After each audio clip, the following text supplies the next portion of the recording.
तो हम बात कर रहे थे कि marketing experts knows the prospective customers receive numerous visual and audio sales promotion messages. Customer has to discern from these messages which product or our services best satisfy their needs and are also most cost effective. तो मसला ये है कि बहुत सारे लोग जो हैं वो रोज़ाना बहुत सारी कंपनीज कस्टमर्स को मैसेज करती हैं, इसलिए कस्टमर जो है उनका बड़ा सीरियस कंसर्न होता है, एक नॉइस होता है बहुत ज़्यादा, कि मतलब ये है कि so big number of the people every day आते हैं और आकर जो है वो क्या करते हैं कि डील करते हैं, मैसेज भेजते हैं ख़रीदारी के लिए. तो अब ऐसी सूरत में हमारी कोशिश तो ये होती है कि जो है वो बेस्ट मैसेज भेजा जाए, चूँकि आप जानते हैं कि इतने ज़्यादा शोर के अंदर कस्टमर को क्या समझ आएगी कौन सी सर्विस अच्छी है और कौन सी सर्विस गुड गुड अच्छी है, कौन सी बुरी है. तो कहता है आइडेंटिफाई द स्टेप्स. आप स्टेप्स आइडेंटिफाई कर दो, आप स्टेप्स आइडेंटिफाई कर दो जिसकी मदद से हम जो है वो बेस्ट यानी मैसेज दे सकते हैं. या identify the steps which skilled marketing experts should keep in mind in the planning and communicating an effective and well targeted promotion message. कि well targeted promotion message कैसे होना चाहिए. देखिए इसमें कोई शक नहीं है कि हम कहते हैं जी empathise the need and this and that, लेकिन बात ये है कि इसकी एक बाकायदा रिकमेंडेड सीक्वेंस है. मार्केटिंग में सबसे पहले हमें ये सोचना होता है कि हमें अपना माल या अपना प्रोडक्ट कहाँ बेचना है, किस मार्केट में बेचना है. तो जिस मार्केट में हमने प्रोडक्ट बेचना है वो है हमारी टारगेट मार्केट. ये हमारी टारगेट मार्केट है. तो हमें सबसे पहले तो ये देखना है कि हमारी टारगेट मार्केट कौन सी है. लिहाजा हम ये करते हैं कि टारगेट मार्केट को पहले देखना होता है. तो टारगेट मार्केट के हवाले से दो ऑप्शन है, एक बी है और एक डी है, दो ऑप्शन. लेकिन टारगेट मार्केट के बाद हमें ये समझना होता है कि जो कस्टमर प्रिवेल करता है उसकी नीड क्या है, कस्टमर की नीड क्या है, वो क्या चाहता है. जब हम यहाँ आते हैं तो ये ऑप्शन गलत हो जाती है. सिलेक्ट सूटेबल मीडिया, मीडिया पहले चूज नहीं हो सकता. पहले हमें टारगेट मार्केट का पता होना चाहिए. फिर टारगेट मार्केट के पता होने के बाद हमें नीड आइडेंटिफाई करनी चाहिए कि कस्टमर की नीड एक्चुअली क्या है. फिर हमें क्रिएट करना चाहिए एक कन्विंसिंग मैसेज और फिर भेजना चाहिए, सिलेक्ट करना चाहिए हमें मोस्ट सुटेबल मीडिया. तो इस तरह हमें जाना चाहिए. ठीक हो गई बात. अच्छा, तो अब सबसे पहले तो मैं ये देखता हूँ कि क्या आप बच्चे इत्तफाक करते हैं. तो तमाम बच्चे जो हैं जिसमें मेराब है, अरसलान है, हाफिज़ मोहम्मद अहमद बुखारी हैं, तो ये बच्चे इत्तफाक कर रहे हैं कि हमें बी आंसर को ही चूज़ करना चाहिए. तो इस लिहाज से बी आंसर जो है डेट इज़ एडमिटेबल, एक्सेप्टेबल और बेहतर आंसर है. अब रही बात ये कि जो क्वेश्चन नंबर 15 है, क्वेश्चन नंबर 15 बड़ा मुख्तसर सा है इनके मुकाबले में. What is employed meaning convey in each of the following situation. A director a director tells his secretary, एक डायरेक्टर अपनी सेक्रेटरी से कहता है don't be late for the investment committee meeting tomorrow. Investment committee meeting के बारे में कल आप लेट ना होना. तो इसके एम्प्लॉयड मीनिंग क्या है. देखिए, रिमाइंडिंग की बात कर रहे हैं या जो भी कर रहे हैं तो पहले तो आपको ऑप्शन पता होनी चाहिए. तो इस ऑप्शन में अरसलान मजीद, हाफिज अहमद बुखारी, अफ़ाकुर रहमान, बी मेराब एंड हाफिज मोहम्मद इमरान मुदस्सिर और दरबन और जनाब लाइबा, ये तमाम बच्चे जो है वो और एग्री कर रहे हैं ऑप्शन ऑफ बी कि सेक्रेटरी जो है पंक्चुअल नहीं, इसलिए उन्हें ये याद दहानी कराई गई है कि आप लेट आती हैं और कल लेट ना होना. अब जहाँ तक सवाल है कि ये कहना है कि मैं कमेटी जो है मीटिंग इज़ वेरी इंपॉर्टेंट, इसके लिए तो कुछ और भी किया जा सकता था. और रिमाइंड कराना सेक्रेटरी को अबाउट मीटिंग, जाहिर है ये तो चेयरमैन का काम नहीं है, सीनियर का काम नहीं है. या सब ऑर्डिनेट को हम याद कराएं कि ये काम जो है इसको याद दहानी कराएं, उसका काम है हमें याद दहानी कराना. लिहाजा बी ऑप्शन जो है वो प्रेफरेबल है. और मीटिंग की इंपॉर्टेंस कभी भी इस तरह नहीं बताई जाती, ना इसका ये तरीका है। वो तो जाहिर बात है, जब एक मीटिंग रिपोर्ट होती है, एक मीटिंग लिखी जाती है और बुलाई जाती है, तो इसका मतलब ही ये होता है कि ये कोई अहम इशू है। अगर ये अहम इशू ना होता तो मीटिंग कॉल ही ना की जाती। ठीक है, तो मीटिंग्स तो जाहिर है अहम इश्यूज के लिए होती है, वरना तो नहीं होती। तो लिहाजा इससे एक ही इम्पॉर्टेंट मीनिंग निकलता है कि आमतौर पे वो लेट आती हैं, और जो सीनियर है उसने रिमाइंड कराया है कि अब कल लेट ना हो जाना, कहीं ऐसा ना हो कि कल मीटिंग में भी आप लेट पहुंचे। अच्छा, तो इसको फिर अब हम क्या करते हैं, लेट मी सी दैट।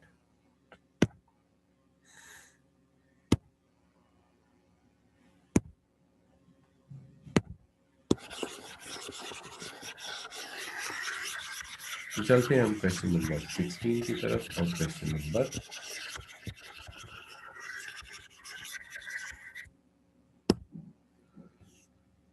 15 की तरफ। क्वेश्चन नंबर 15 क्या है? देखिए, क्वेश्चन नंबर 15 ये है,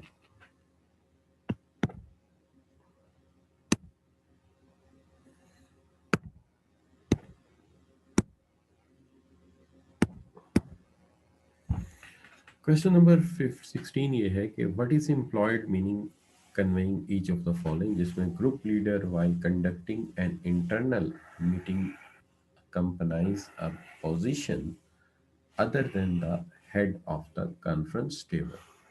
कॉन्फ्रेंस टेबल के हेड के साथ बैठ जाना ये कोई आम सी बात नहीं है, बड़ी इम्पॉर्टेंट बात है। और इसका मतलब ये होता है कि वो उनसे किसी भी तरह हेजिटेशन फील नहीं करता।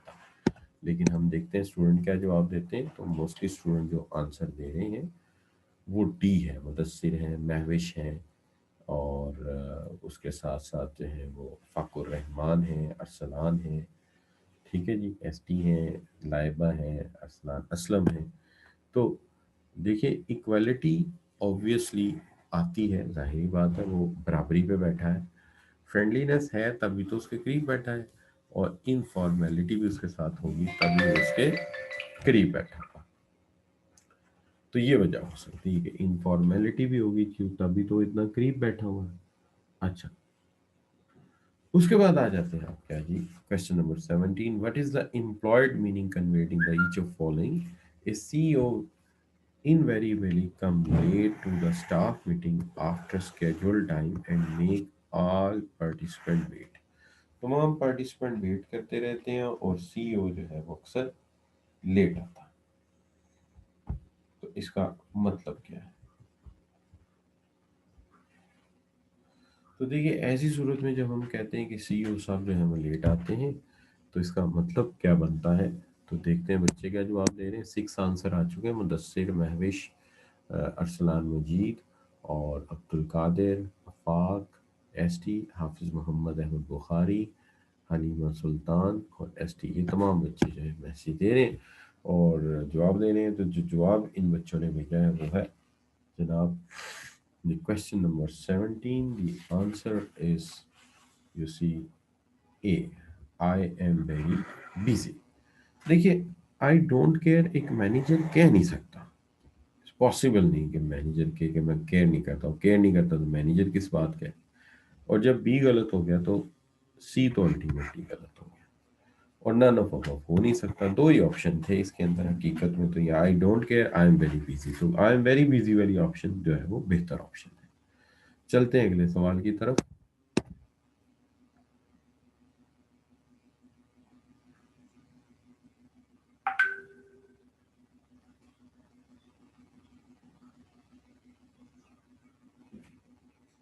नहीं अब्दुल कादिर, ये कैसे हो सकता है कि वो ये कहे? ठीक है, ये नहीं हो सकता, क्योंकि एक मैनेजर है, अगर वो केयर नहीं करता तो वो तो जॉब पे ही नहीं रहेगा, फिर क्या ख्याल? तो ये मुमकिन नहीं है। एम्प्लॉइंग जो है वो ये होगा, क्या है, मेरी बिजी, मुझे काफ़ी इंगेज रखा, ओवर असाइनमेंट दी गई।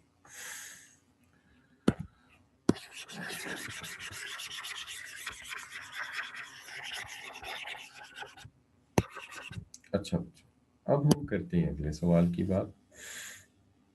नेक्स्ट जो हमारे सवाल है वो दो हम अपनी नज़र में रख लेते हैं। एक हमने क्वेश्चन 18 को करना है, एक हमने क्वेश्चन 19 को करना है। क्वेश्चन 18 है, what is employed meaning conveying in the each of following? A job applicant submit A CV containing numerous spelling and presentation error. Spelling और प्रेजेंटेशन एरर है, तो ये क्या कहना चाहता है? तो देखते हैं आप क्या कहते हैं। आप में से कुछ बच्चे आंसर दे रहे हैं सी और कुछ बच्चे आंसर दे रहे हैं जी। जी तो नहीं हो रही, है ही नहीं यार। और कुछ बच्चे ए दे रहे हैं, लाइबा सी दे रही है, मेरा आप सी दे रहे हैं। तो बात बिल्कुल सिंपल सी है कि लैक ऑफ कम्युनिकेशन स्किल है, तभी तो वो गलतियां कर रहा है। और दूसरी बात ये भी हो सकती है कि बाज़ का इंसान को एक काम आता भी नहीं आता, तो वो दूसरी जगह से चेक कर सकता है, अपने एरर्स को ठीक कर सकता है, अपने एरर्स को एक्सेप्ट कर सकता है, सब कुछ हो सकता है। लेकिन ये हो कब सकता है? अगर वो इंटरेस्टेड हो, अगर वो सीरियस हो। लिहाजा अगर एक काम नहीं भी आता तो स्पेल चेक तो लगाया जा सकता है और ग्रामर चेक की जा सकती है। तो लिहाजा यही बात है कि ही इज़ नॉट इंटरेस्टेड, इसलिए सी ऑप्शन बिल्कुल करेक्ट है। सी ऑप्शन बिल्कुल ठीक है। अच्छा, अब चलते हैं, हम बात करते हैं आपके। हाँ, ये सवाल आपका बड़ा अच्छा है कि अगर वो इंटरेस्टेड नहीं तो अप्लाई क्यों कर रहा है। देखिए अक्सर ऐसा होता है कि बाज़ बात आपके पेरेंट्स आपको स्ट्रेस कर रहे होते हैं कि आर्मी में अप्लाई करो, आपका आर्मी में इंटरेस्ट नहीं होता। बाज़ बात आपकी फैमिली आपको स्ट्रेस कर रही होती है, वाइफ स्ट्रेस कर रही होती है, लेकिन आपका इंटरेस्ट नहीं होता। तो ये भी चीज़ें बीच में हम मानते हैं, सोशल लाइफ को भी शामिल करते हैं। अच्छा, अब आ जाते हैं 19 क्वेश्चन पे कि a subordinate calls his senior manager ask, may I come to discuss the sales report? The senior manager, I am working on an urgent assignment and have to meet a strict deadline. और इसके बाद आगे उन्होंने कुछ भी नहीं कहा। तो इसका मतलब क्या है कि वो कहते हैं मुझे तो काम है और मुझे एक डेडलाइन मीट करनी है, और आगे इसके कुछ भी नहीं कह रहे। तो इसका क्या मतलब? तो इसका मतलब आम तौर पे लोग रह रहे हैं ए एंड बी, और 5 बच्चे ए पे स्ट्रेस हैं, मुझे आप हैं काफी ज्यादा। तो इसके हवाले से अगर हम देखते हैं कि जी क्या ठीक है, तो देखिए बात यह है कि असल बात यह है कि अगर आप ये कहें कि I am very busy and your work is not important, तो आप देखेंगे कि इसके दोनों ही जवाब बनते हैं। वो क्यों? देखिए मैं आपको एक सिंपल सी बात बताता हूँ। फर्ज कीजिए आप मुझे कहते हैं कि मैं आपके साथ कुछ डिस्कस करना चाहता हूँ सेल्स रिपोर्ट पे, और मैं उसकी जगह हूँ मैनेजर के, तो मैं आपसे कहता I am on an urgent assignment and I have to meet strict deadline, but we will discuss it in the evening इंशाल्लाह at 5 o'clock, so do you have time? तो मैं आपसे ये कहता कि अच्छा मैं इस वक्त बिजी हूँ, मुझे डेडलाइन मीट करनी है, तो शाम को बात करेंगे। तो इसका मतलब ये होता है कि आई एम बिजी, लेकिन ये बात भी इंपॉर्टेंट है। लेकिन जब उसने कहा मैं बिजी हूँ, मुझे एक डेडलाइन मीट करनी है, और उसके बाद उसने आगे कोई बात नहीं कही, तो इससे एक मतलब और भी निकलता है कि मेरा काम तो अहम है, लेकिन आपका काम जो है वो इतना अहम नहीं। क्या हाल? तो this is what you can say कि ये इस वजह से निकलता है, उसे आगे भी कुछ कहना चाहिए था, उसे आगे भी कहना चाहिए था। अच्छा, मैं अभी देख लेता हूँ बच्चों, क्लास ज्वाइन नहीं हो रही। 2 बच्चे ऐसे हैं इनकी क्लास ज्वाइन नहीं हो रही, तो मैंने उन्हें एडमिशन दे दिया है। एडमिशन पे आज मैंने थोड़ा सा चेक रखा था, उसकी वजह ये थी कि मुझे बताओ कौन आ रहा है कौन जा रहा है। अच्छा, तो लिहाजा मैं सी ऑप्शन को चूज करता हूँ। आगे आगे आपका क्वेश्चन नंबर 20। क्वेश्चन नंबर 20 पर जाने से पहले ये वाले पॉइंट एग्रीज कर देता हूँ मैं, जो लिखे हैं स्क्रीन पर।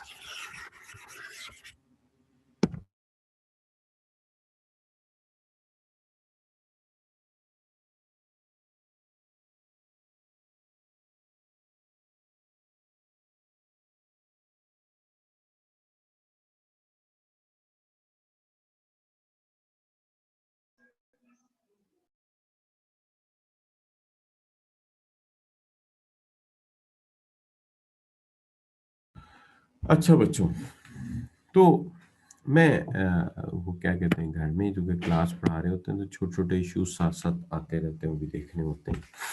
अच्छा, तो बात मैं ये कर रहा था कि सबसे पहली चीज तो ये, what is employed meaning conveyed in each of the following.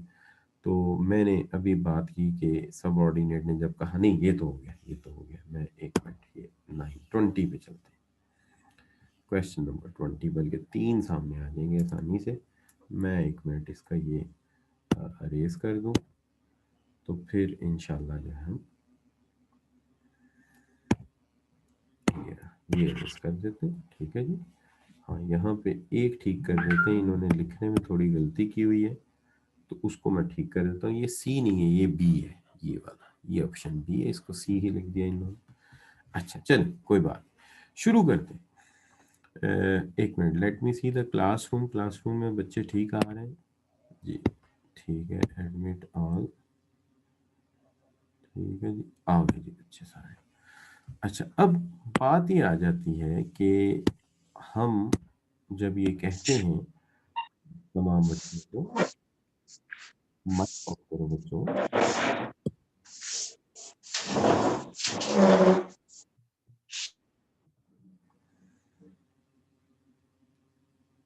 अच्छा बच्चों, तो अब बात ये कर रहे थे, ये letter conveying bad news require considerable tact and discretion on the part of the writer, as it must upload a good image of the organization. Conveying bad news retain continued goodwill of the receiver. Also states something not relevant for the receiver standpoint. What are the salient feature of the careful prepared bad news? क्या salient feature होते हैं carefully prepared bad news के? तो देखिए, bad news सुनाने का एक तरीका कार है, और इसके अंदर जो है वो अम,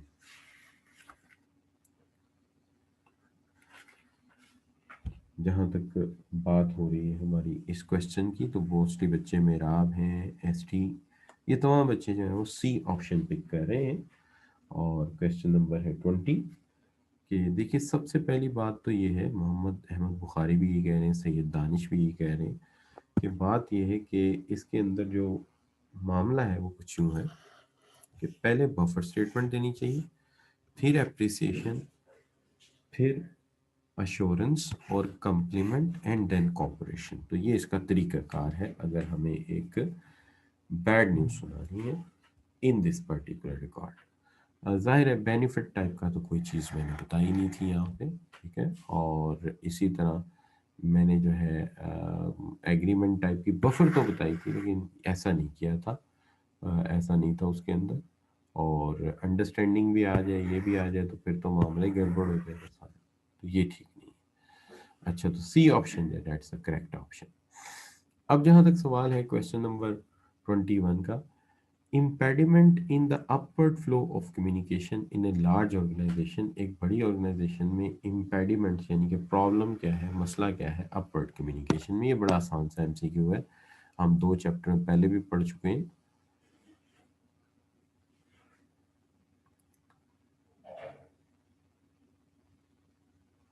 जी बच्चों। मेरा वजीम का जवाब सी है, सुंदर का जवाब सी है,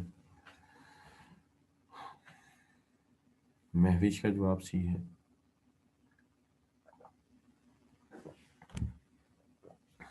उर्तगल गाजी का सी है, रहील आरिफ हैं। तो तमाम बच्चे यहाँ पे सी ऑप्शन को लाइक कर रहे हैं, तो मैं मान लेता हूँ इसको कि आप सी ऑप्शन मुझे दे रहे हैं, तो I will pick the C option. The subordinate fear the consequences, यानी मैंने आपको याद होगा हमने पढ़ा था एंटागोनाइजिंग इफेक्ट, याद आया आपको? गोनाइजिंग मैंने कहा था ना कि पिछली रीडिंग को साथ मिला के एमसीक्यूज बनाएंगे। तो एंटागोनाइजिंग इफेक्ट, ठीक है जी। तो जेन्युइनली ये वही बात है सी की। There is no genuinely no opportunity for upward communication, ये तो बात ही गलत है, अपॉर्चुनिटी तो होती है। Subordinate believe that the manager will not take care of their सब प्रॉब्लम्स, ऐसे भी बात नहीं कहीं पे लिखी हुई। सबऑर्डिनेट केयर करता है तभी तो, बॉस केयर करता है सबऑर्डिनेट की तभी तो वो कामयाब है और आपका बॉस है। अच्छा, क्वेश्चन नंबर 22 पे चलते हैं। Horizontal communication in large organisation may be hindered because of, horizontal communication hindered होती है, क्यों होती है? इसके ऊपर आपका जवाब चाहिए फौरी तौर पे। 2 जवाब आए हैं अभी तक। जी बच्चों, रहील का जवाब आया है डी। और बाकी बच्चों का? सुंदस का डी है। जी शाबाश। अब्दुल कादिर, अरसलान असलम, लाइबा, मेराब, अजीम, रोशान, बाकी बच्चे?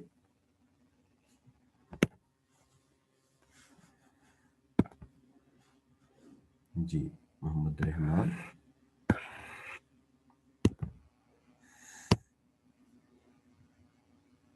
ठीक हो गई बात। अब्दुल रहमान, जहरिश राव। तो इन बच्चों ने ज़्यादातर जवाब जो है वो डी दिया है मुझे। और उसकी वजह क्या है? Feeling that other manager is encroaching upon my area of authority. ये अक्सर होता है, एक जेलेसी पैदा हो जाती है और वो समझते हैं कि ये जो मैनेजर हैं, ये दूसरे वाले, ये हमारे एरिया में या हमारे जो एम्पायर है उसके अंदर इंटरफेयर कर रहे हैं। एम्पायर का मतलब होता है रियासत, ये हमारी रियासत में मदाखलत कर रहे हैं, ये हमारी रियासत है। एक तो बात ये है, बिल्कुल ठीक बात है। मैनेजर में resist the expert authority of the functional manager, कि ऐसा ना हो कि दूसरा मैनेजर जो है फंक्शनल अथॉरिटी को चैलेंज कर रहा हो उसकी। कॉन्फ्लिक्ट बिटवीन इंडिविजुअल ग्रुप्स, तो वो तो अल्टीमेटली है, तभी तो ये हुआ है, वरना तो ये होता ही ना। लिहाजा मेजोरिटी इस अथॉरिटी, ज़्यादा बच्चों की जो राय है 22 के मुतालिक डी थी, इसको एडमिट भी कर लेते हैं और ये ठीक भी है और बिल्कुल सही बात है। चलते हैं आगे, बात करते हैं आपके साथ क्वेश्चन नंबर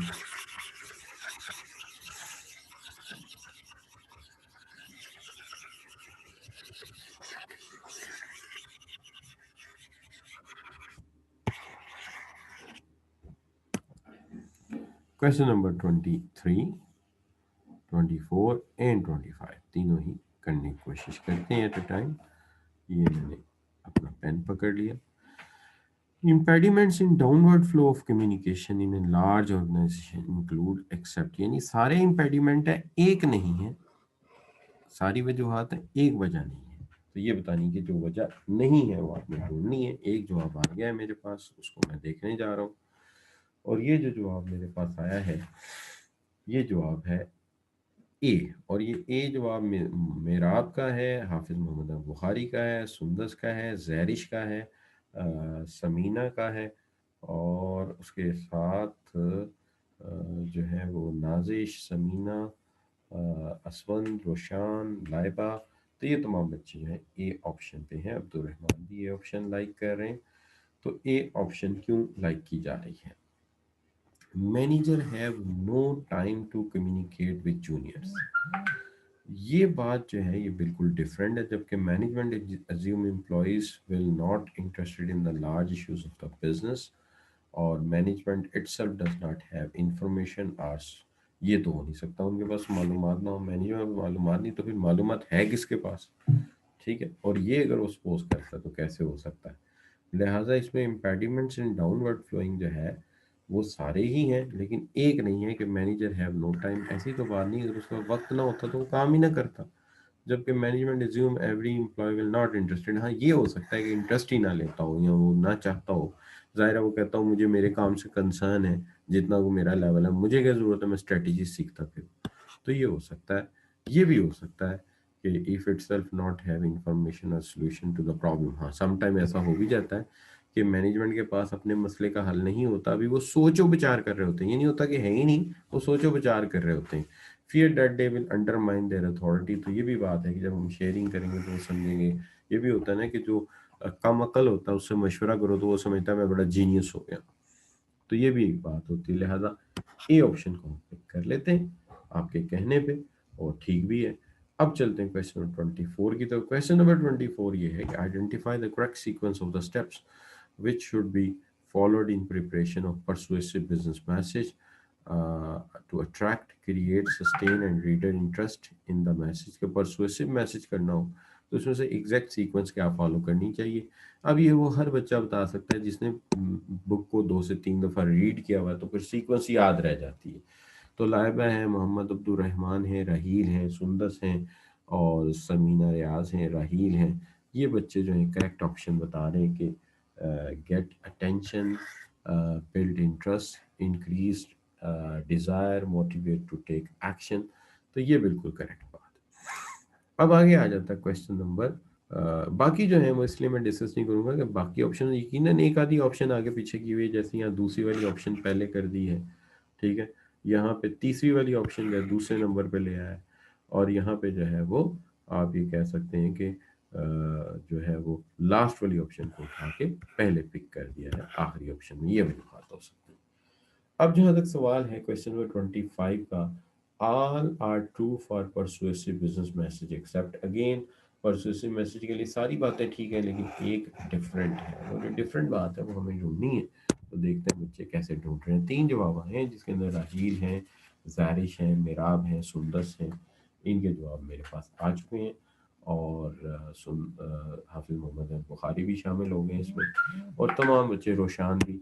तो ये बच्चे जो हैं सी ऑप्शन को पिक कर रहे हैं, और उसकी वजह ये बता रहे हैं कि use of emotional logical appeal ये तो होती है, reinforce proposal by providing additional evidence and of benefit ये भी होता है, there is required a lot of marketing skills, तो ये भी है।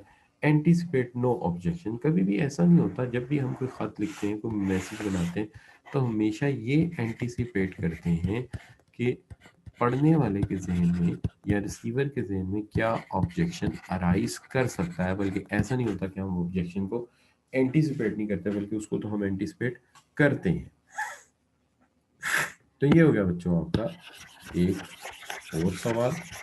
इससे आगे बढ़ते हैं। आप बच्चे भी कह रहे होंगे सर ने हमें छुट्टी वाले दिन भी आज काम पे लगा दिया, तो मैंने कहा था कि चलो यार देखते हैं कि क्या छुट्टी वाले दिन बच्चे काम भी कर सकते हैं कि नहीं।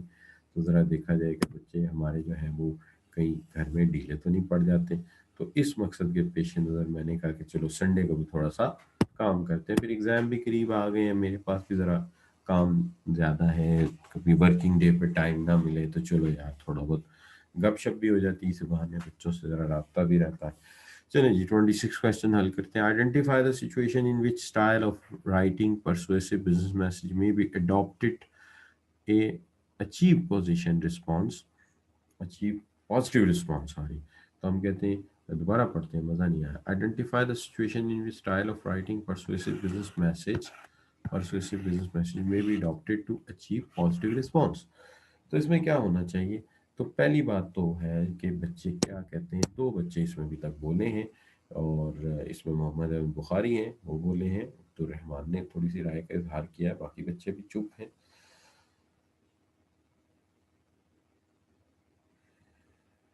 सुंदस बोली है कि इसमें आल की ऑप्शन लेनी चाहिए आपको। अच्छा चलिए मैं देखता हूँ कि आल की ऑप्शन लेनी भी चाहिए कि नहीं। To make request to the philanthropic to give donation for a worthy cause. देखिए जब किसी से हमें डोनेशन लेना हो तो जाहिर बात है हमें एक परसुएसिव मैसेज बनाना चाहिए।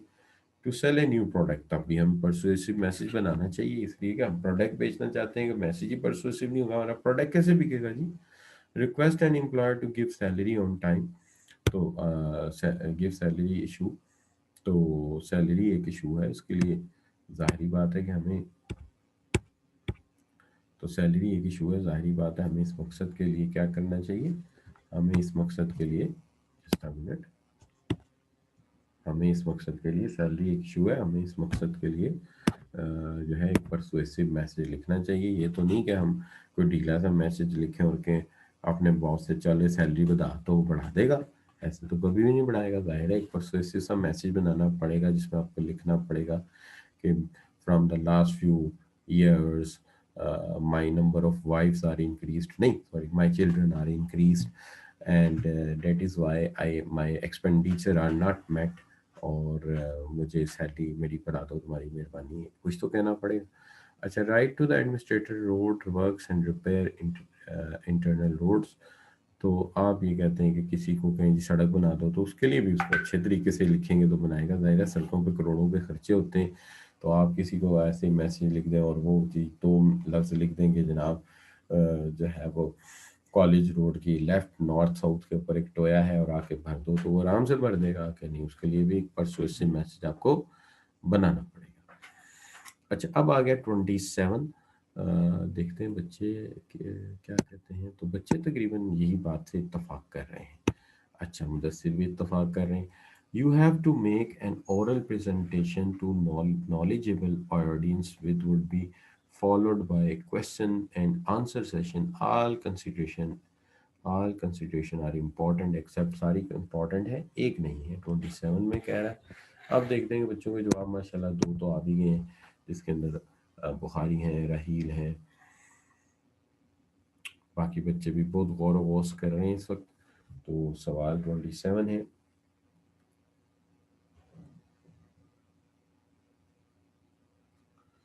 अच्छा, अब सवाल जो है वो भी, अब सुंदस का जवाब भी आया है, रहील का भी आया है, समीना का भी आया है, अच्छा जी आरिफ का भी आया है। तो देखते हैं क्या सवाल है। सवाल ये है बच्चों, the language of the oral presentation should be specifically adopted. हाँ, ये अडॉप्ट करनी चाहिए। प्रेजेंटेशन मस्ट इंक्लूड ग्राफिक, नहीं मस्ट नहीं होना चाहिए, क्योंकि जुल्म ना करें। जहाँ पे यूज़ वहाँ करें, यूज़ वेयर नीडेड, जहाँ उसकी ज़रूरत है वहाँ उसे यूज़ करें, हर जगह तो उसको इस्तेमाल ना करें। Should be based on proper use of grammar, ये तो होना चाहिए। तो एक्सेप्शन सिर्फ बी ही बनती है। तो ये बच्चों हो गया आपके क्वेश्चन 27 तक हम चले गए। अभी मैं आप लोगों को फिर जहाँ जैसे ही खत्म होता है एक वाक्य और भेजता हूँ ताकि काम मुकम्मल हो जाए आप बच्चों का आज का इसका चैप्टर नंबर 6 का। अब चलते हैं, हम बात करते हैं आपके साथ क्वेश्चन नंबर 28 पे चलते हैं। क्वेश्चन 28 देखते हैं, नए पेज से शुरू हो रहा है, ठीक है जी। और दो ही आ सकेंगे स्क्रीन पे, चलो कोई बात नहीं, ऐसा ऐसा करते जाएंगे, इंशाल्लाह हो ही जाएगा। तो अभी हमारे पास 6 मिनट है इस सेशन में, फिर एक सेशन और रख लेंगे। Oral presentation can be made effective with, oral presentation effective हो सकती है कैसे? तो इसके अंदर ये है कि बच्चों का जवाब पहले देखते हैं। चार जवाब आए हैं, चारों जवाब जो है वो डी हैं, जिसके अंदर सुंदस है, मेराब है, हाफिज़ मोहम्मद अहमद बुखारी हैं। तो ये आंसर डी है, सुंदस का आंसर भी डी है। तो देखते हैं क्या मामला है। मामला ये है कि eye contact with the audience, ये तो होना चाहिए। देखिए, जब तक आप लोगों से नज़र नहीं मिलाएंगे आपको ऐसे लगेगा जैसे आप नज़रों से गिरे हुए, नहीं सॉरी, ऐसे लगेगा जैसे आप में एतमाद नहीं है। एक्सेसिव बॉडी मूवमेंट जो है ये नहीं करना चाहिए। एक्सेसिव बॉडी मूवमेंट, यहाँ ट्विस्ट तो नहीं करना, लोगों से बात करनी है, तो लिहाजा excessive body movement should be avoided, ये अवॉइड करनी चाहिए। और चूंकि एक्सेसिव बॉडी मूवमेंट से तो बाज़ औक़ात बंदे को शक पड़ता है कि मेरे सामने कोई बंदा खड़ा है कि कौन खड़ा है। अच्छा, इसके बाद ये है, an alert attitude should be retained to reply the question. हाँ, ये ठीक है कि आपको ज़रा थोड़ा अलर्ट होना चाहिए ताकि लगे कि आवाज़ कहाँ से आ रही है, कौन बोल रहा है, तो फ़ौरन पता चलना चाहिए। तो डी ऑप्शन बिल्कुल सही आपने ले लिया, अल्लाह आपको खुश रखे। क्वेश्चन नंबर आ गया 29। 29 क्वेश्चन में कहता है कि which one is not advantage of oral communication, जो ओरल कम्युनिकेशन का एडवांटेज नहीं है। तो देखिए, ओरल कम्युनिकेशन का जो एडवांटेज नहीं है, तो इसमें से मोस्टली बच्चे जो आंसर दे रहे हैं मुझे, सी दे रहे हैं, मेराब हैं, रोशान हैं, सुंदस हैं और समीना रियाज है। मैं इन बच्चों के शऊर की, कॉन्शियसनेस की बहुत तारीफ़ करूँगा कि इतनी जल्दी इन्हें ये बात समझ आ गई है, जो बात मुझे बड़े अरसे बाद समझ आई थी, कि स्पीड इसमें होती है, पर्सनल इन्वॉल्वमेंट होता है बहुत स्पीकर का, लेकिन इंस्टेंटेनियस फीडबैक हमेशा एडवांटेज नहीं होता। सम टाइम ये प्रॉब्लमेटिक भी हो जाता है कि आप एब्रप्टली कोई बात कह जाते हैं और कहने से जो है वो फौरी तौर पे प्रॉब्लम भी हो सकती है। जैसे कि कोई लफ्ज़ स्लिप कर जाता है, कोई वर्ड स्लिप कर जाते हैं, तो इसलिए सोच के जवाब देना आसान है, लेकिन इंस्टेंटेनियस फीडबैक जो है बाज़ औक़ात इंसान को बड़ी मुश्किल में डाल देता है। अच्छा नहीं, तो अब हम आगे बढ़ते हैं क्वेश्चन नंबर 29 से चलते हैं हम क्वेश्चन नंबर 30 की तरफ। तो क्वेश्चन नंबर 30 की तरफ जब हम चलते हैं, तो सबसे पहली बात तो ये है कि सवाल ऊपर की तरफ पेज मूव कर दूं, फिर आप लोगों से पूछूं कि इसका जवाब क्या है, लेकिन उससे पहले इसकी स्टेटमेंट पढ़ लेते हैं। Different type of buffer are generally use in communication while conveying bad news, message use correct explanation. Agreement buffer इसमें से कौन से वाली है? याद होगा मैंने आपसे स्पेशली कहा था कि इसकी तस्वीर ले लो। याद है एक स्लाइड मैंने बनाई थी, मैंने कहा था इसकी पिक्चर ले लो, और आप में से अक्सर बच्चों ने पिक्चर ले भी ली थी, मुझे याद है। साथ में मेरी भी पिक्चर आ गई थी और वो पिक्चर बच्चों ने फेसबुक पे लगाई, उसका बड़ा अच्छा रिस्पॉन्स आ रहा है। अच्छा बच्चों, राहील कह रहे हैं ए, हाफिज़ मोहम्मद अहमद बुखारी कह रहे हैं, मिराब कह रहे हैं, सुंदस कह रही हैं ए। तो ये ए ही है मेरे पास भी। उसकी वजह ये है कि it shows there is a common ground for understanding between जो सेंडर और रिसीवर दोनों के दरमियान एक कॉमन अंडरस्टैंडिंग है, तो यही कहलाती है एग्रीमेंट बफर।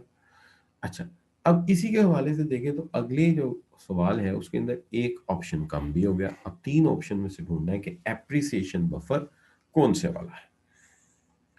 तो अभी जवाब आने शुरू हो गए। एप्रिसिएशन बफर वो होता है जिसमें कोई शुक्रिया अदा कर रहा हो, थैंक यू कह रहा हो, हाफिज मोहम्मद अहमद बुखारी, मेराब, राहील, आरिफ, ये तमाम बच्चे जो हैं, समीना, हलीमा सुल्तान और सुंदस शेदादी, और ये जनाब ये जो है बी ऑप्शन को लाइक कर रहे हैं और कह रहे हैं कि ठीक है, the sender of the message express thanks. तो थैंक्स होता है शुक्रिया अदा किया जाए, तो ये वाकई सही बात आप कह रहे हैं। तो यहाँ पे हम यहाँ तक हमने बात कर ली है। थोड़ा सा मेरा इंटरनेट कनेक्शन जो है वो अनस्टेबल हुआ है, लेकिन आपने जाना नहीं है, मेरे साथ ही रहना है जब तक मैं इसको मुकम्मल न कर लूँ आज के टॉपिक को। आप लोगों ने अलर्ट रहना है। मैं अप्रिशिएट करता हूँ आपके इंटरेस्ट को, आपके पार्टिसिपेशन को, लिहाजा आपने जो है मेरे साथ रहना है।